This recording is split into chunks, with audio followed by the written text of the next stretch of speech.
وظيفة للسيدات من المنزل وبعائد مادي اللي هو مربح.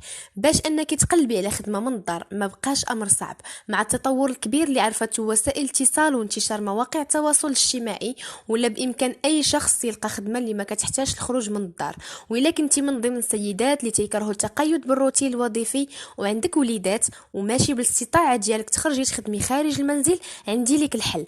خدمة من الدار وغير بالهاتف، يعني غتخدمي اونلاين. الشيء اللي كيميز الخدمه من دارك وبالهاتف ديالك انك ما غتحتاجيش المواعيد عمل ثابته، غتكوني انتي مديره نفسك، يعني غتحددي اوقات العمل المناسبه لك. ونزيدك حاجه اخرى، عندي لك تدريب مجاني انتي كيف ما كنتي وشحال ما كان العمر ديالك وبدون مستوى دراسي ولا راس مال. تقدري تواصلي معايا في الرابط باش تعرفي تفاصيل الخدمه اونلاين من الدار وغير بالهاتف ديالك.